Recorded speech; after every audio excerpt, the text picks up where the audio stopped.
बिस्मिल्लाहिर्रहमानिर्रहीम। अस्सलामुअलैकुम। क्या हाल चाल है, कैसे हैं आप सबके सब।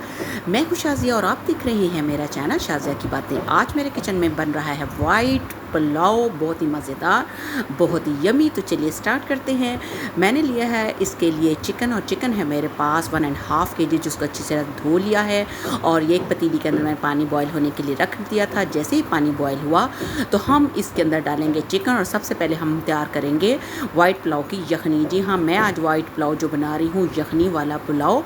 अब इसके अंदर खड़े मसाले ऐड करने हैं, जिसमें है 2 चम्मच सौंफ के, और इसके साथ ही 2 चम्मच सूखा साबुत धनिया, और ये है तेज़ पत्ते, और ये है दालचीनी की स्टिक, और इसके साथ ही जायफल और जवित्री है थोड़ी सी, 2 छोटी इलायची और बड़ी इलायचियाँ, और बादियान का 1 अदद फूल है। और ये साबुत मसाले मैं इसके अंदर डाल दूँगी। अब हम जब इसकी यखनी तैयार करेंगे तो इस मसालों की वजह से यखनी बहुत ही टेस्टी तैयार होगी। अब मैंने लिया था 1 अदद प्याज, जिसका मैंने छिलका भी नहीं उतारा था, रफली इसको काट लिया था। और 1 पोथी है मेरे पास लहसुन की, वो भी मैंने साबित इसके अंदर डाल दी है। और इसके साथ ही अब मैं इसके अंदर ऐड कर रही हूँ हस्बे ज़ायका नमक। नमक हमने 2 हिस्सों में ऐड करना है, एक टाइम हम यखनी में ऐड करेंगे और एक जब हम राइस बनाएंगे तब। अब इन सब चीज़ों को अच्छे तरीके से मिक्स करेंगे और यखनी को मीडियम लो फ्लेम पे पकने के लिए रख देना है। चूँकि चिकन है, चिकन जल्द से बॉयल हो जाता है, इस वजह से, यानी कि पक जाता है, इस वजह से हम इसकी यखनी को तकरीबन आधा घंटा लगाएंगे जब तक ये रेडी हो जाए। अब देखिए माशाल्लाह आधा घंटा गुजर चुका है और यखनी हमारी अच्छे से तैयार हो गई है। सारी चीज़ें अच्छे से कुक हो चुकी हैं, और ये जो लेग पीस हैं, आपको पता है कि अगर ये ओवर कुक हो गए तो ये सारी हड्डियां रह जाएंगी और जो चिकन है इसमें से अलग हो जाएगा। अब मैं इसको छान लेती हूँ, यखनी को छान लेती हूँ, ताकि ये जो साबुत मसाले हैं वो अलग हो जाएँ। ये देखें मैंने बोटियाँ अलग कर ली हैं और यखनी अलग कर ली है। और अब हम दूसरी तरफ तैयार करते हैं इसका मसाला। तो कढ़ाई रख दी है चूल्हे पे, ऑयल डाल दिया है, ऑयल थोड़ा ज़्यादा डाला है, और ऑयल जैसे ही गर्म हुआ तो ये 3 अदद मीडियम साइज़ के प्याज थे, जिनको मैंने बारीक बारीक काट लिया था। अब इनको हमने इसके अंदर फ्राई करना है। ये पुलाव बहुत ही टेस्टी, बहुत ही यमी बनता है। आपने बहुत सारी बिरयानियाँ खाई होंगी, तो बिरयानी का एक अपना टेस्ट होता है और पुलाव का एक अपना टेस्ट होता है। कुछ लोग पुलाव शौक़ से खाते हैं, कुछ बिरयानी बहुत शौक़ से खाते हैं। अब इसके अंदर ऐड कर रही हूँ, ये है ज़ीरा, लौंगे, काली मिर्चें, जायफल, जवित्री, 1 बड़ी इलायची और 1 छोटी इलायची। जो मसाले मैंने यखनी में ऐड नहीं किए थे वो अब इसमें ऐड कर रही हूँ। अब इनको भी हमने साबित रखना है और प्याज के अंदर हम इसको फ्राई करेंगे। बैकग्राउंड से आपको आवाज़ें ठुक ठुक की आ रही हैं, मेरे घर में कुछ काम हो रहा है, इसलिए इसको इग्नोर कीजिएगा। और ये देखें अब मसाला जो प्याज का था वो प्याज काफ़ी प्यारा प्यारा गोल्डन गोल्डन सा हो गया है। अब मैंने थोड़ा सा पानी इसके अंदर ऐड कर दिया, क्योंकि जब हम वाइट पुलाव बनाते हैं तो प्याज को ज़्यादा गोल्डन नहीं करते, उसी की वजह से फिर कलर थोड़ा डार्क हो जाएगा, फिर वो वाइट पुलाव नहीं रहेगा बल्कि ब्राउन बनेगा। अब ये हैं 2 अदद टमाटर बड़े साइज़ के, और अदरक था और उसको लंबा लंबा काट लिया। 3 से 4 अदद मेरे पास हरी मिर्चें थी, इनको भी मैंने बारीक बारीक काट लिया, और इस प्याज के अंदर इनको भी हम भूनेंगे अच्छे तरीके से। हम इसको साथ साथ भूनते जाएंगे ताकि ये जो इसका पानी भी खुश्क हो जाए टमाटरों का, और टमाटर तकरीबन गल भी जाए। आपको पता है टमाटर गलने में थोड़ा सा टाइम लगता है। अब ये जो मेरे पास चिकन था, जिसको मैंने बॉईल किया हुआ था, यानी कि यखनी से निकाला हुआ, अब इसके अंदर थोड़ी देर के लिए फ्राई करेंगे ताकि इसके अंदर सारा मसाला अच्छे तरीके से रच बच जाए, और इसके साथ साथ जो गोश्त की एक अलग सी थोड़ी सी महक होती है वो भी ख़त्म हो जाए। महक से मुराद इसमें थोड़ी सी स्मेल होती है।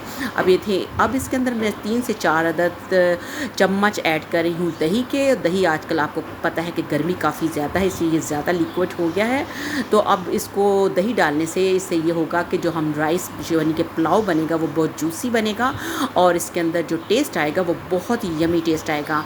अब मैं इसकी भुनाई कर रही हूँ दही डाल के, और माशाल्लाह अच्छे तरीके से भुनाई हो गई है। और हाथ ज़रा हल्का रखना है ताकि ये जो गोश्त की बोटियाँ हैं ये टूटे नहीं, वरना आपको पता है कि चिकन तो बहुत जल्दी गल जाता है और बोटियाँ भी अलग हो जाती हैं हड्डी से। अब इस तरह करके मैंने इसको फ्राई कर लिया था। अब मैं इसके अंदर ऐड कर रही हूँ यखनी, और यखनी मैं इसके अंदर ऐड करूँगी तकरीबन जितने मेरे पास चावल हैं उससे डबल।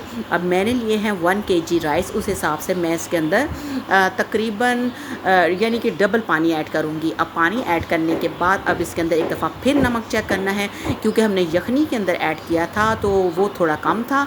अब इस लिहाज से आप अपने टेस्ट के मुताबिक इसमें नमक ऐड कर सकते हैं। ये देखिए अब मैंने नमक इसका अच्छे तरीके से चेक कर लिया है, ज़बरदस्त सा हो गया है। अच्छे से इसको हिला के, और ये थे मेरे पास बासमती राइस जिनको मैंने तकरीबन आधा पौना घंटा पहले ही भिगो कर रख दिया था। अब मैंने इनका पानी निथार कर तो ये चावलों के अंदर इनको, यानी कि जो चिकन का पानी था वो इसके अंदर मैंने राइस डाल दिए हैं और फिर एक दफ़ा इनको अच्छे से हिला लिया है। और अब मैं इसको कवर करके रख दूँगी पकने के लिए।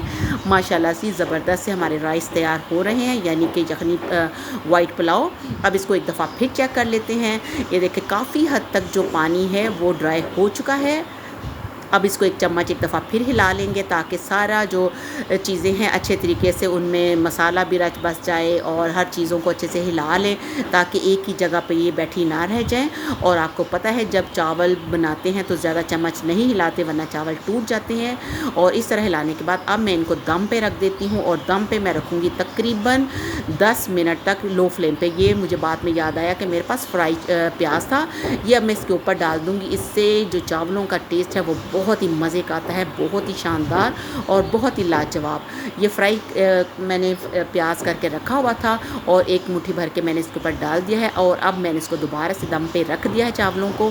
और 10 मिनट के बाद बिस्मिल्लाहिर्रहमानिर्रहीम अब हम इसको दोबारा से चेक करेंगे तो देखिए जी माशाल्लाह माशाल्लाह बहुत ही खुशबूदार और बहुत ही शानदार सा हमारा चिकन वाइट पुलाव तैयार हो गया है। ये इतना टेस्टी बना है, यकीन जानिए कि इस वक्त मुझे बिरयानी भी भूल गई है। आप इसे किसी भी रायते के साथ खा सकते हैं। और वैसे भी आपको पता है कि मेरे पास 2 तरह की चटनियाँ हैं, मैंगो चटनी भी है, फालसा की चटनी भी है। मैं उसके साथ भी इसको एंजॉय करूँगी। आप इसको ज़रूर बनाइएगा, गर्मियों में ये पुलाव वैसे भी बहुत अच्छा लगता है। आई होप कि आपको मेरी आज की रेसिपी पसंद आई होगी। तो अगर आपको मेरी ये रेसिपी पसंद आई है तो इसे लाइक कीजिए, इसे शेयर कीजिए और मेरे चैनल को सब्सक्राइब कीजिए। अगर आपने मेरा चैनल पहले से ही सब्सक्राइब किया हुआ है तो आपका बहुत शुक्रिया, क्योंकि हम बहुत मेहनत करते हैं ये वीडियो बनाने के लिए। तो हमारा हक बनता है कि आप हमारी वीडियो को मुकम्मल देखें। अगर अच्छी लगे तो आप इसको आगे शेयर भी कर दें और हमारे चैनल को सब्सक्राइब भी कर दें। तो मिलते हैं नई वीडियो के साथ, तब तक अपना रखिए ढेर सारा ख्याल और मुझे रखिए दुआ में याद। अल्लाह हाफिज़।